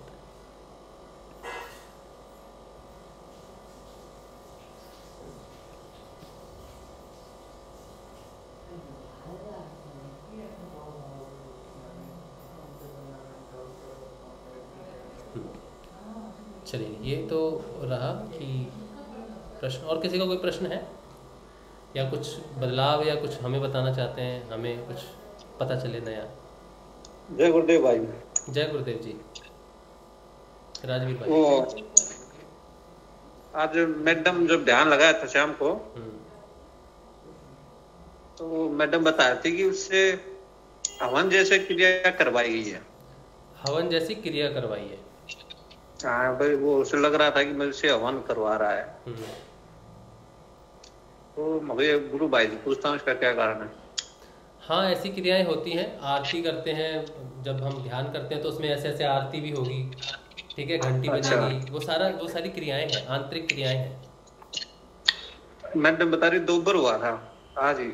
हाँ, तो कोई बात नहीं, वो आंतरिक क्रियाएं हैं कुंडलिनी की। कई साधक ध्यान में पूरी आरती की घटना करेंगे, नाचेंगे, नाच भी होता है, गाना भी होता है, तो ये सारी क्रियाएं अंदर तो मैं सोचा कि गुरु भाई से पूछ लेता हूँ, ये कहीं हो सकता है कि कहीं हवन का संदेशा हो या नहीं। ये अंदर की क्रियाएं हैं, नहीं, कोई संदेशा नहीं है, ये अंदर ही होगा। जो बाहर कुछ जरूरत नहीं है, बाहर कोई हवन की जरूरत नहीं है। और बता दी सभी देव देवता दिखाई दे रहे थे, माता काली दिखाई देती, बोली और देव भी दिखाई देती। तो बोली, मैं तो उनको ये बोलने लगी, मैं तो सबको छोड़ दिया, मैं तो गुरुदेव को ही मान लूंगी। गुरुदेव ही दिखेंगे तभी कुछ होगा, आपको दिखाई देने की जरूरत नहीं है। ऐसा कुछ कह रही। हाँ, नहीं, ठीक है, दर्शन होते हैं, दैविक दर्शन होते हैं, सबको नमस्कार करना चाहिए कि धन्यवाद आपने दर्शन दिए, मेरे गुरुदेव कहाँ है। हाँ, बिल्कुल सही, कोई बात नहीं, आंतरिक क्रियाएं हैं, बाहर किसी क्रिया की जरूरत नहीं है, हवन वगैरह। अच्छा, मगर ये जो हवन की जो क्रिया हुई थी, जिसके मैं नाम जाप ही हवन है। गुरुदेव ने कहा है नाम जाप से बड़ा हवन नहीं कोई, ये सबसे बड़ा हवन है, जो नाम जाप आप कर रहे हो ना। अच्छा भाई, एक गुरु भाई पूछ रहा था मेरे से, तो ये जो जब नाद सुनाई देने लग जाता है, तो जब किसी गुरु भाई को अनाहत नाद सुनाई देने लग जाता है, तो जब वो ध्यान लगाता है सुबह शाम, तो उस टाइम में मंत्र जाप ना करे, ओनली अनंतनाद ही पे गौर करे क्या? अनंतनाद क्या है पहले तो समझना जरूरी है, क्योंकि मैं तो बहुत बार बोल चुका हूँ इस चीज पे, एक बार फिर से मैं बोलता हूँ। अनंतनाद क्या है पहले तो ये समझना पड़ेगा। जब शक्ति का प्रादुर्भाव होता है, जब शक्ति जागृत होती है, दो बार शक्ति कार्य करती है। एक तो ऊपर से रचना करती हुई आती है, एक नीचे से अपनी ही रचना को मिटाती हुई ऊपर जाती है, आपके लिए, सारी सृष्टि के लिए नहीं, आपके लिए। तो ऊपर से जब ब्रह्मनाद हुआ, उससे सारी सृष्टि की क्रिएशन होती है। जब नीचे से साधक आराधना शुरू करता है, तो नीचे से भी ब्रह्मनाद प्रकट होता है। इसका अर्थ है कि उस महामाया ने अपनी ही सृष्टि जो रची हुई है उसको खाना शुरू कर दिया। ये मकड़ी का वो जाल है जिसे उसने पहले रचा, अब वो उस जाल को खा रही है, और दोनों को खाने के संदेश वो देती है। ऊपर से जब रचना की तो ब्रह्मनाद की शुरुआत की, नीचे से जब खाना शुरू किया तो नाद आपको सुनना शुरू हो जाएगा, यानी कि उसने अपने ही जाल को खाना शुरू कर दिया। ठीक है। अच्छा। अब आप जब वो जाल खा रही है तो वो उसका संकेत है वो नाद।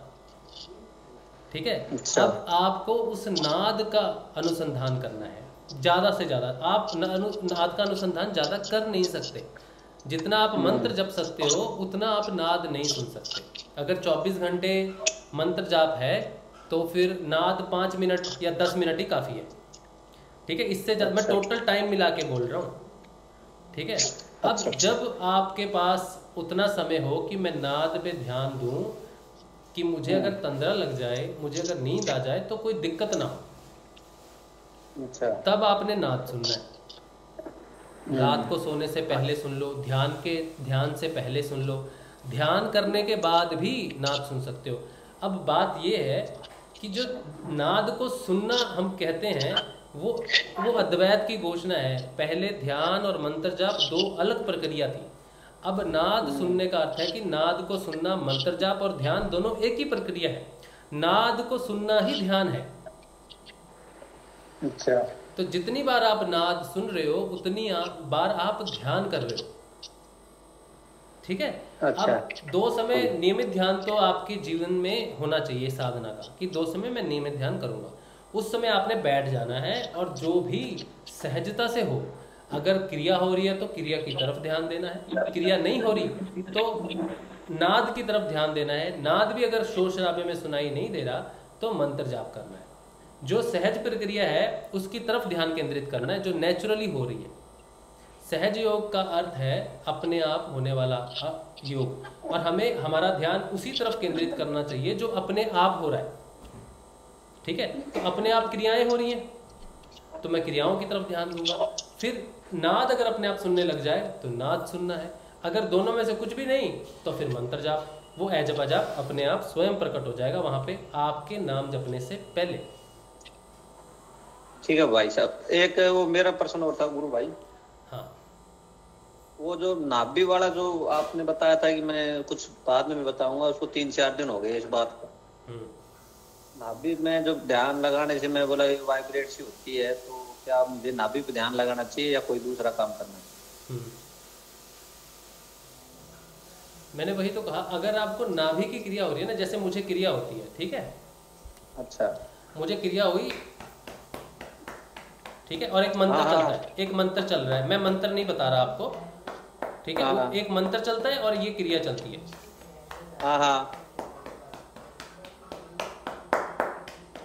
ये क्रिया चलती है, ठीक है। मेरी ये क्रिया चलती है मणिपुर चक्र के लिए। तो अच्छा। मेरा मैं अब नाद नहीं सुन रहा क्योंकि मेरी क्रिया हो रही है, तो मैं इस क्रिया पे ध्यान देता हूँ और साथ में मेरा एक मंत्र उच्चारण अंदर से चलता है। एक मणिपुर चक्र का एक मंत्र होता है, वो जो लिखे रहते हैं ना लम वम, वो नहीं, एक और मंत्र होता है मणिपुर चक्र का, वो गहन मंत्र है, सूक्ष्म मंत्र है, वो मैं मंत्र आपको नहीं बता रहा हूँ।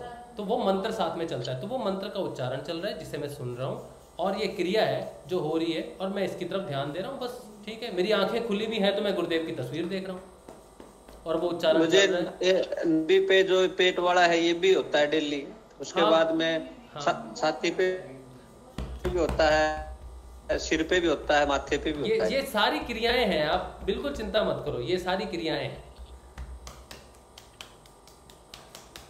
ठीक है गुरु भाई, ये सारी क्रियाएं हैं। ये सिर के ऊपर होता है, सिर के ऊपर ऊपरे वाले हिस्से में ये सारी क्रियाएं, बोल रहा हूँ ना, कुछ भी होता हो ऐसे ऐसे, हाँ, ये सारी क्रियाएं हैं। और तो और ये जो जगह है ना, ये दीवार में भी ठूस मारती है, ठीक है। दीवार में भी, दीवार होगी ना तो दीवार में भी टक्कर लगती है इसकी। ठीक है गुरु भाई, कोई चिंता का विषय नहीं है, सारी कुंडलिनी के अधीन की क्रियाएं हैं। ठीक है गुरु, जय श्री गुरुदेव, जय श्री गुरुदेव, जय श्री गुरुदेव, जय श्री। अच्छा, तो फिर मैं बात करूं, हो गए 8 बजे वाले। हाँ, किसी गुरु भाई का और कोई प्रश्न हो या फिर कुछ मैसेज हो, कुछ शेयर करना चाहते हो तो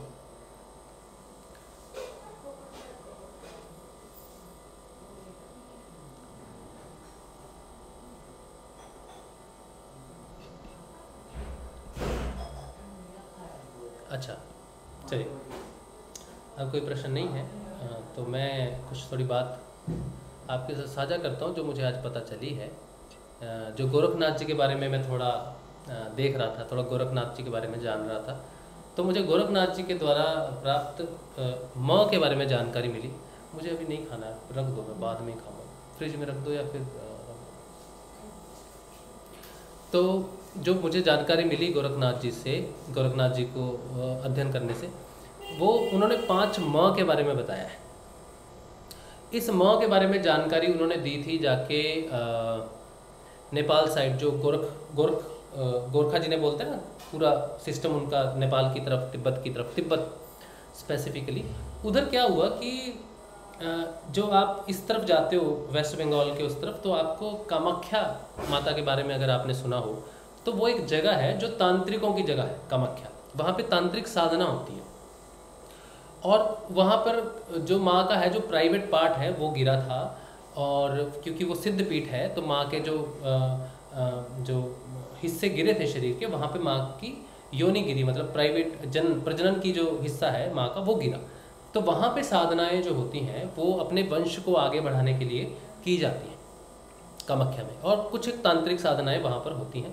तो वहाँ पर जो साधनाएं हुई वहाँ पर उस साधना ने कुछ डिफाइन करना शुरू किया, मतलब कि कैसे सारी साधनाएं होनी चाहिए। तो साधना में, सिद्ध योग में हमारे सनातन धर्म में 5 म कहे गए हैं।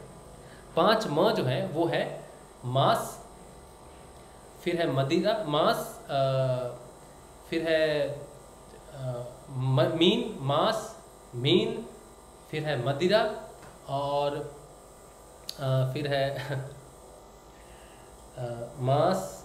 आपको किसी को अगर याद हो 5 तो मुझे याद दिला देना, मुझे रिकॉलिंग में दिक्कत होती है।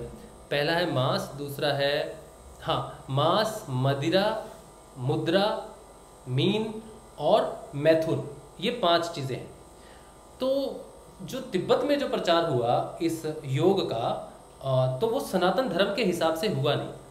उन्होंने अपने हिसाब से उसका प्रचार किया पूरे नेपाल में और उस तरफ ज़्यादातर तिब्बत में और वेस्ट बंगाल में जो तांत्रिक साधना वगैरह करते हैं, तंत्र साधना वगैरह जो करते हैं, वो सिद्ध योग से वो थोड़ा सा ट्रांसफ़र चीज़ कर दी, वो अलग चीज़ में आने लगी।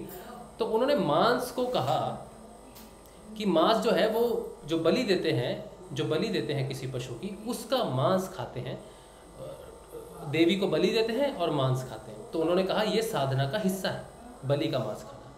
फिर उन्होंने कहा कि जो मछली है, मछली भी जो है वो साधना का हिस्सा है, तो वो मछली का भी भक्षण करने लगे उस तरफ, उस एरिया में जहाँ जहाँ वो तंत्र साधना होती थी।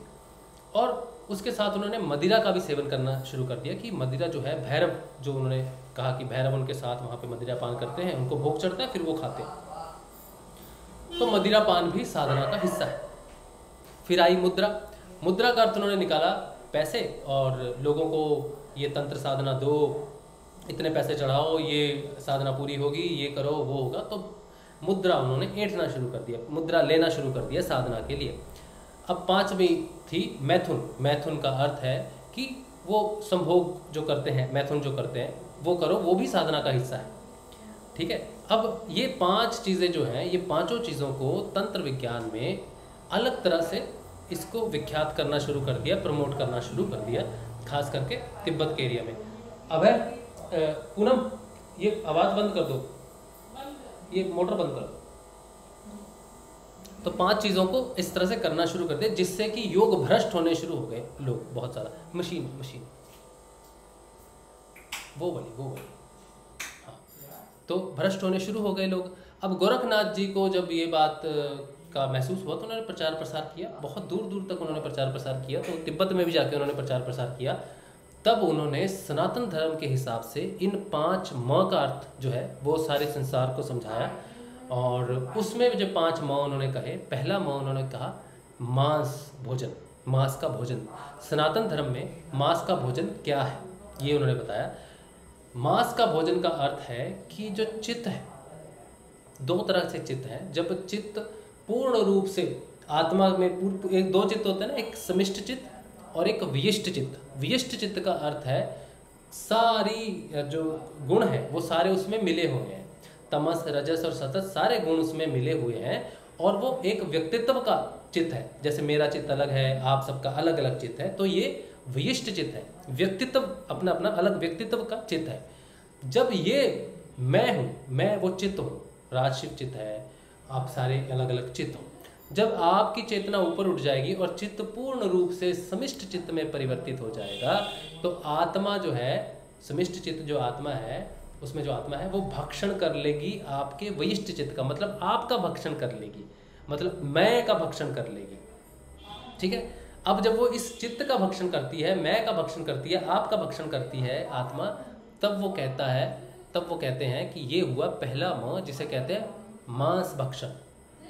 तो सनातन धर्म में ऊपर उठने, साधन से ऊपर उठना, मांस का मतलब है कि मैं अपने आप को मांस समझता हूँ, मैं ये हार्ड मांस का बना हुआ राशिव हूँ, मैं ये शरीर हूँ। ठीक है। जब मेरी चेतना ऊपर उठ जाएगी और मुझे पता चलेगा कि मैं ये नहीं हूँ, मैं आत्म तत्व हूँ, मैं शरीर नहीं हूँ, तो इस शरीर का लोप हो गया उस आत्म तत्व के लिए, इसका मृत्यु हो गई और इसका भक्षण हो गया। ये पहला म हुआ। फिर दूसरा आया कि मीन। मीन मीन मतलब मछली। तो मछली क्या है, मछली को आप देखो ना तो ऐसे करके मुड़ी रहती है वो, ठीक है। तो उसका अर्थ ये है कि जो मीन जो मुड़ी रहती है, मीन का अर्थ है हमारी जो पंच इंद्रियां हैं या हमारी ज्ञान इंद्रियां कह लो, ज्ञान इंद्रियां जो होती हैं उनमें मुड़ाव लाना, उनमें बदलाव लाना, उनमें मुड़ाव लाना ही हमारा है। इसमें सिद्ध योग में उन्होंने कहा कि जब आपके अंदर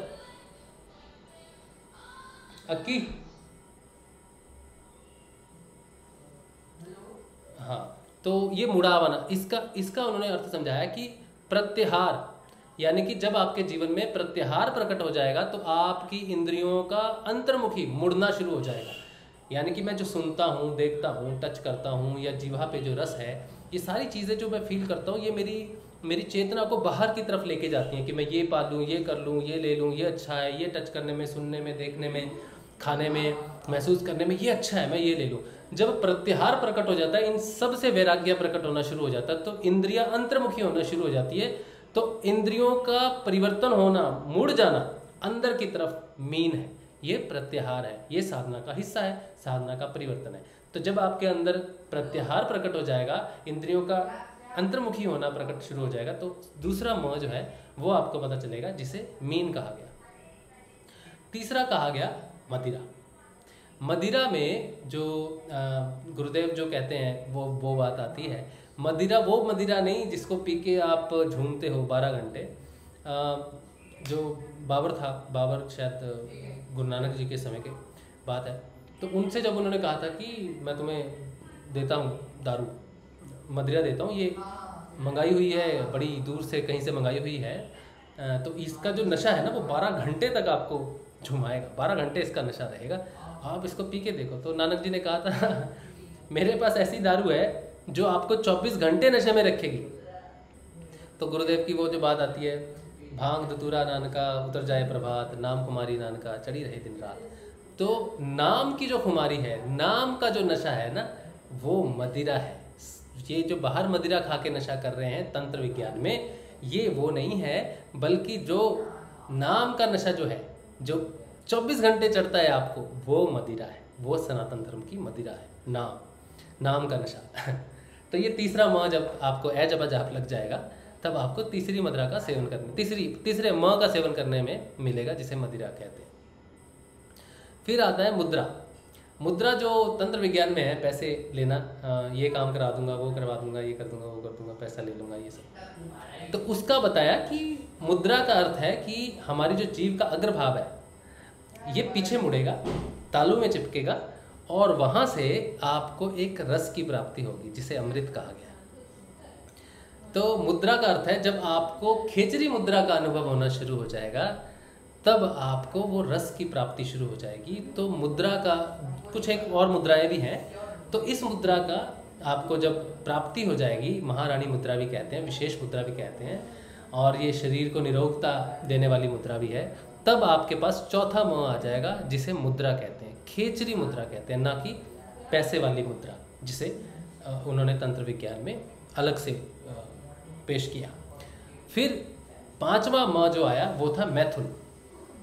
मैथुन की प्रक्रिया भी उन्होंने अपने मज़े के लिए उसको अलग से प्रस्तुत करना शुरू कर दिया कि मैथुन का मतलब है संभोग करना, और संभोग से आप समाधि तक जा सकते हो।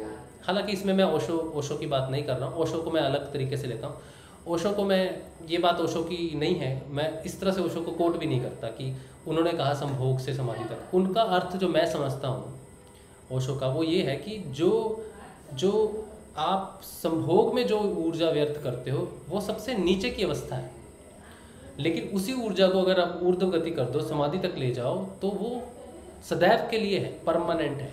तो संभोग से उठो और समाधि तक पहुँचो। यानी कि हम सब संभोग में अगर रहते हैं तो हमें समाधि तक जाना है, उसकी जो यात्रा है उसकी व्याख्या ओशो करते हैं, ये मैं समझता हूँ ओशो के लिए। लेकिन तंत्र विज्ञान में संभोग से समाधि का अर्थ, मैथुन का अर्थ है, उनका पर्व भी होता है कि वो नाचते हैं, ये मदिरा पान करते हैं, मांस भक्ष करते हैं, सब करते हैं, फिर किसी का भी हाथ पकड़ लेते हैं और उसके साथ वो मैथुन कर सकते हैं। तो ये वो वो जो तंत्र विज्ञान को फॉलो करते हैं, तिब्बत की तरफ या उस तरफ जो भी प्रचार हुआ था वहाँ पर ये चीज़ फॉलो करते हैं, जहाँ पे गुरु गोरखनाथ जी ने जाके कहा कि मैथुन ये नहीं है।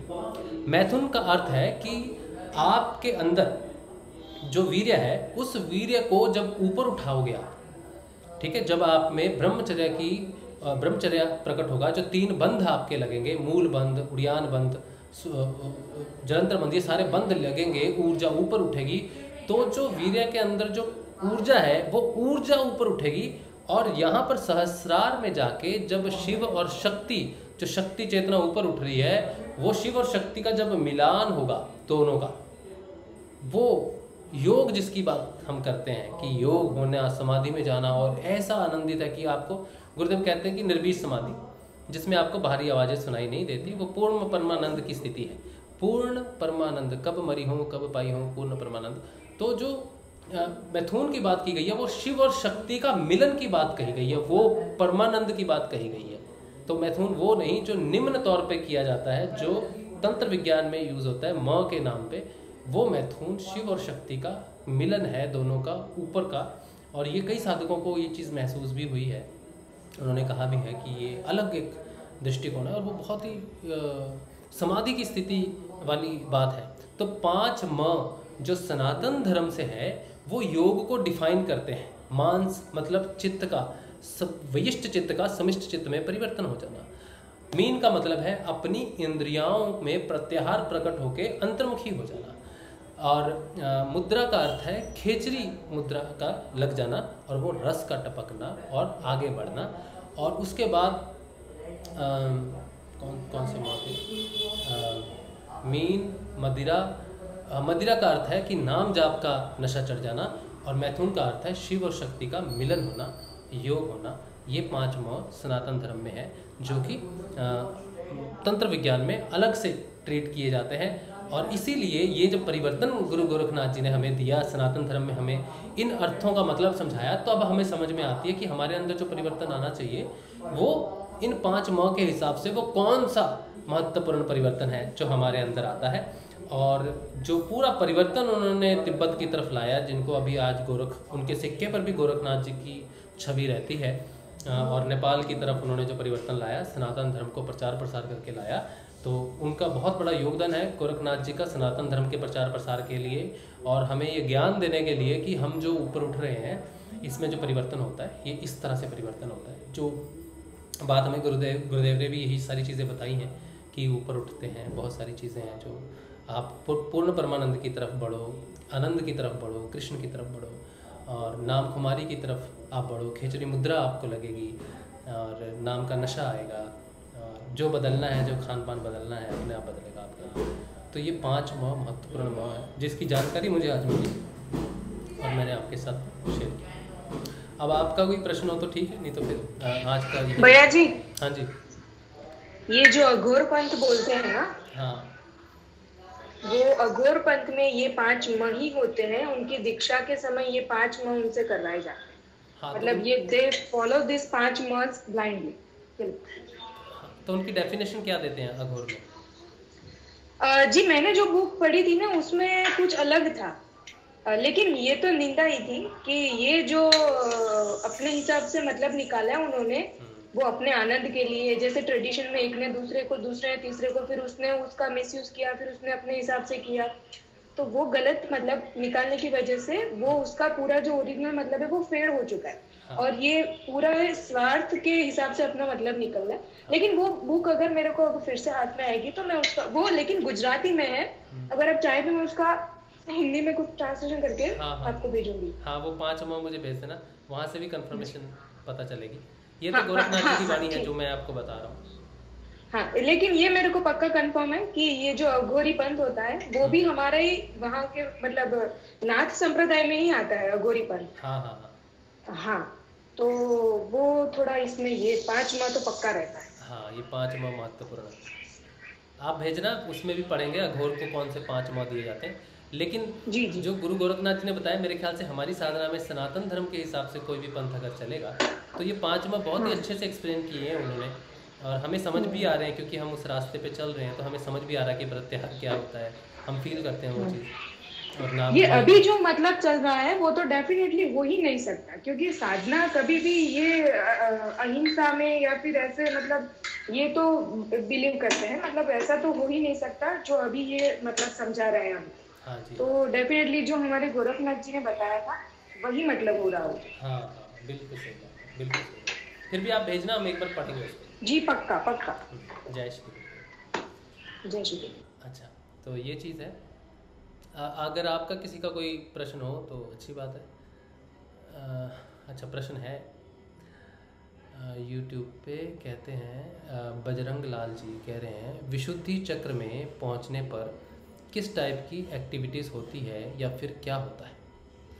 विशुद्धि चक्र गले से संबंधित है। विशुद्धि चक्र में मंत्रों का उच्चारण शुरू हो जाता है आपका, और कुंडलिनी योग में किसी भी एक विशेष चक्र में आप ज़्यादा देर रुकते नहीं, आप ऊपर नीचे आते रहते हो। मतलब एक ही चक्र की साधना तो चलती है, लेकिन उसके साथ साथ सारे चक्रों की साधना चलती है। जैसे आज्ञा चक्र की सोचो 30% चल रही है, विशुद्धि की 20 चल रही है, हृदय की 25 चल रही है, मूलाधार की 15 चल रही है। तो समझो इस परसेंटेज के हिसाब से होता रहता है। जिस चक्र पे ज़्यादा काम हो रहा होता है उसकी फीलिंग हमें होती है, वो क्रियाएं हमें महसूस होती हैं। विशुद्धि चक्र की क्रियाएं जो होती हैं, जलंधर बंध आपको लगेगा, और मंत्रों का उच्चारण आपको होगा, और कई तरह का उच्चारण होता रहता है, संगीत आने लग जाएगा, और जो मंत्र हैं जैसे मूलाधार का मंत्र है उसके स्वर आने शुरू हो जाएंगे। मूलाधार का तो एक मंत्र होता है लम, और उसका स्वर होता है एक, ठीक है, वो मैं आपको नहीं बताऊंगा। तो स्वर होता है, तो वो स्वर का उच्चारण आना शुरू हो जाएगा जब वो विशुद्धि से साधना होगी मूलाधार की। जब मूलाधार की साधना मूलाधार से होगी तब लम आएगा। लेकिन जब जो मंत्र हमें बीज मंत्र हमें दिखने भी मिलते हैं, लेकिन जब विशुद्धि चक्र से उसकी साधना होगी तो वो बीज मंत्र नहीं आएगा, उसका स्वर आएगा। तो विशुद्धि जो है वो कंठ है, वो एक स्वर, मतलब हमारा वॉइस बॉक्स है वहाँ पर, तो वो अपने हिसाब से चीज़ों की शुद्धि करता है, अपने स्वरों के हिसाब से शुद्धि करता है। तो यहाँ पर जो है वो बिल्कुल अलग साधना है सारे चक्रों की, अपने अपने चक्रों की अपनी साधना अलग है, और हर चक्र के हिसाब से दूसरे चक्र के साथ शोधन अलग है। ये बड़ी अच्छी आपको महसूस होगा जब आप आगे बढ़ोगे, तो कौन से चक्र से कौन से चक्र का शोधन हो रहा है ये आपको पता चलेगा। लेकिन ये आपके साक्षात्कार का विषय है, आपके जानने का विषय है, तो आप इसका खुद ही अनुभव करो।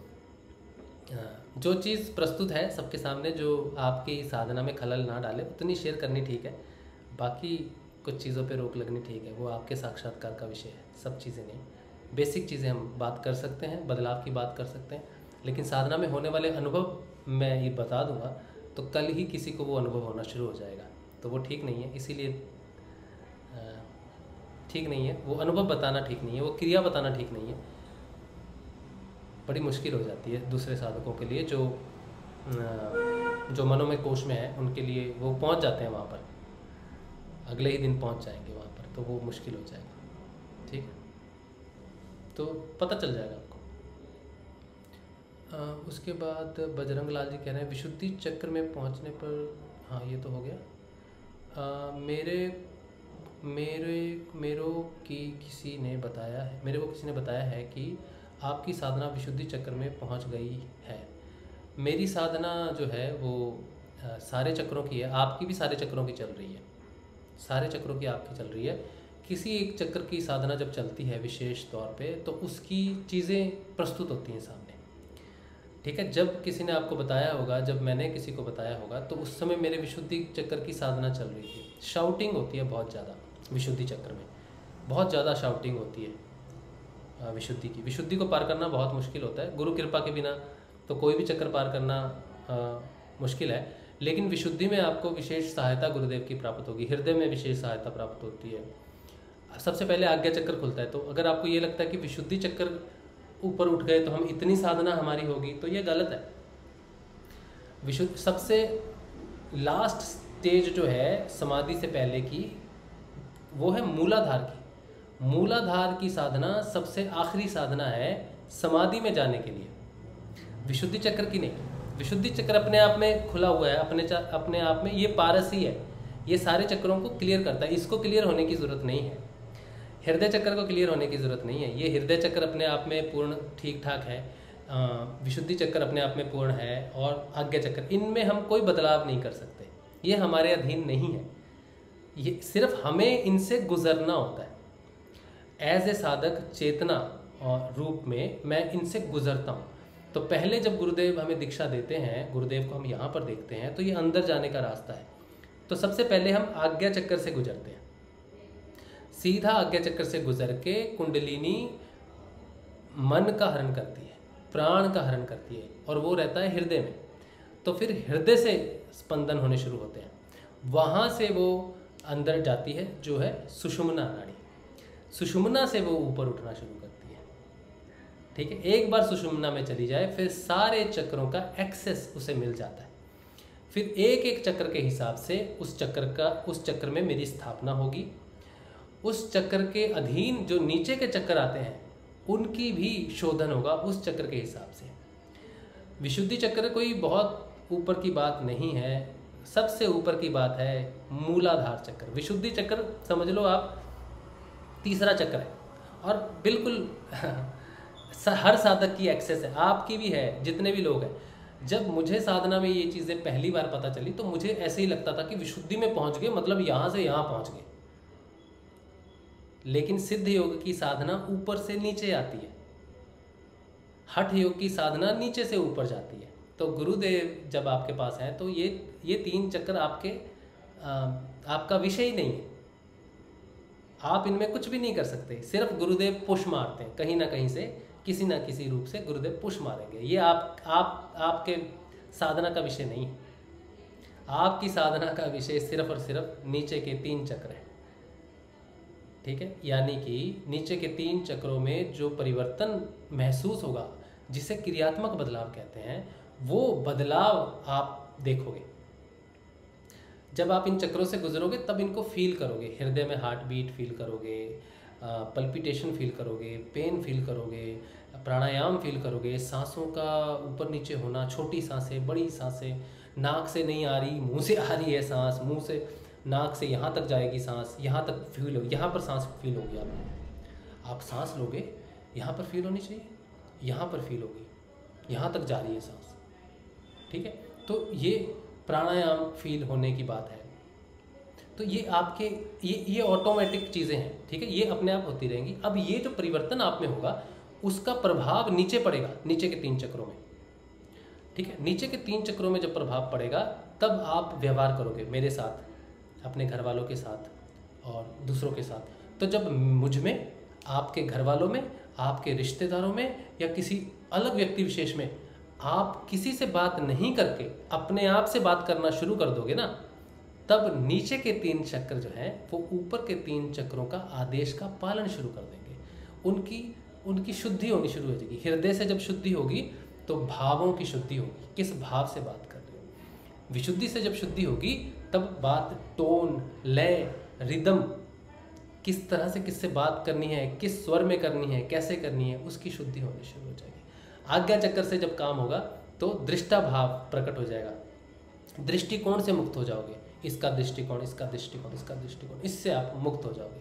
तो ऊपर के तीन चक्र नीचे के तीन चक्रों का शोधन करते हैं।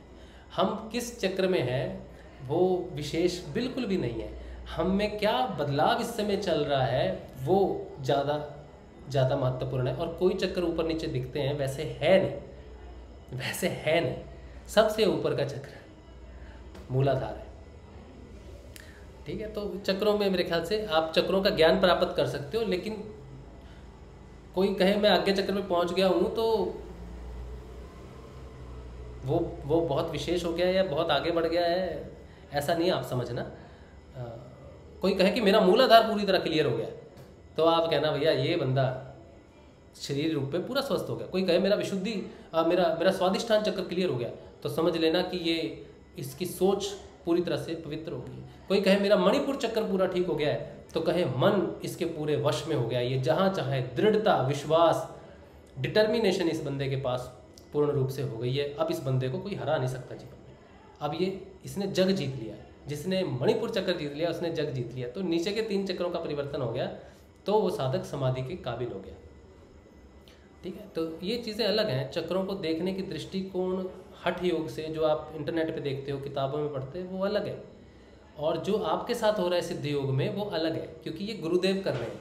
ये रास्ता हठ योग में बहुत मुश्किल है। अगर आप गोरखनाथ जी को पढ़ोगे ना तो हर 10 मिनट के बाद आप फोटो के पास आओगे, गुरुदेव के सामने माथा रखोगे, माथा टेकोगे, बोलोगे गुरुदेव मैंने ऐसा कौन सा कर्म कर दिया जो आपने मुझे इतना सहज रास्ता दे दिया। गोरखनाथ जी को पढ़ लो एक बार, तो इस मार्ग की कठिनाई आपको पता चल जाएगी कि ये मार्ग नहीं है, ये अग्निपथ है।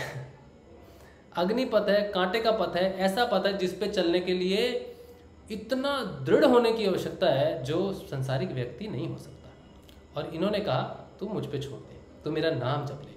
तो इन्होंने क्या किया, ऊपरों से चक्र का भेदन करना शुरू किया, क्योंकि हठ योग में पहले मूलाधार का करना पड़ता है, फिर स्वादिष्ठान, फिर मणिपुर, मूल बंद, उड़ियान बंद, जलंधर बंद, फिर ऊपर उठते हैं तो जाते हैं योग में।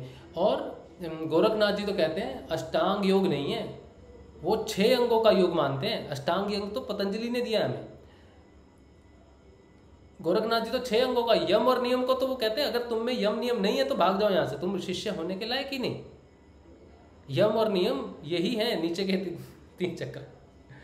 तो कहते हैं नीचे के 3 चक्र नहीं तो तुम अध्यात्म में नहीं आ सकते, क्योंकि अध्यात्म की शुरुआत यहाँ पर होती है। और गुरुदेव आपको ऊपर से नीचे ला रहे हैं, और ऊपर से नीचे लाने वाला वो क्यों लाते हैं ऊपर से नीचे, ये बड़ी विशेष बात है, ध्यान से सुनना।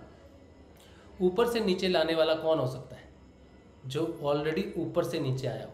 गुरुदेव ने कहा है कि जिसकी साधना तुम कर रहे हो वो खुद डिसेंड कर जाएगा। तो जो अधिमानसिक देव है ना, अधिमानसिक देव है ना, वो एक ब्रिज है, वो एक ब्रिज है अध्यात्म में और इसमें। ये खाई है बहुत बड़ी बीच में, इसको पार करना असंभव है। तो वो अधिमानसिक देव गुरुदेव आपके यहाँ पर आए, इन्होंने आपको ऊपर से नीचे लेके जा रहे हैं, आपको ऊपर से साधना करवा रहे हैं। तुम नाम जपो, ध्यान करो, बाकी सब छोड़ दो। उन्होंने आपके मन को पकड़ लिया है, मन में परिवर्तन करना शुरू कर दिया। योग जब जरूरत होगी तभी होगा, क्रिया योग। हालांकि हठ योग में सबसे पहले क्रिया योग आता है, ठीक है। और क्रिया योग ऐसा योग है जिसका शरीर नहीं चलता, जो तो बीमार हो गया वो तो क्या करेगा, क्रिया योग नहीं कर सकता वो।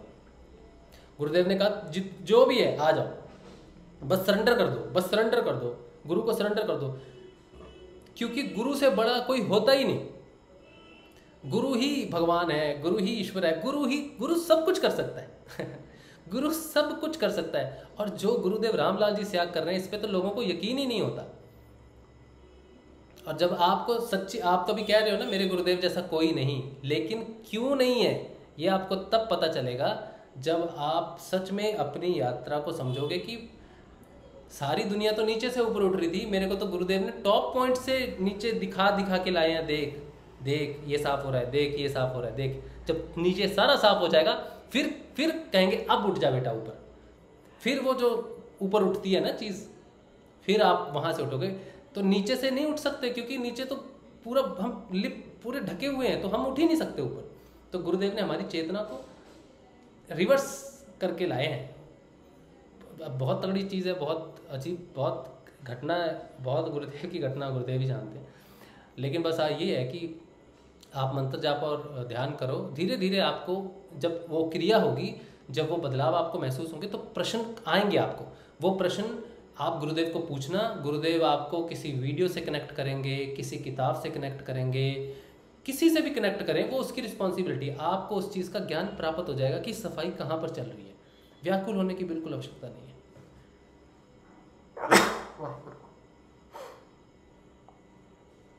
तो व्याकुल होने की बिल्कुल भी आवश्यकता आपको नहीं है, ठीक है। तो ये क्या प्रश्न था?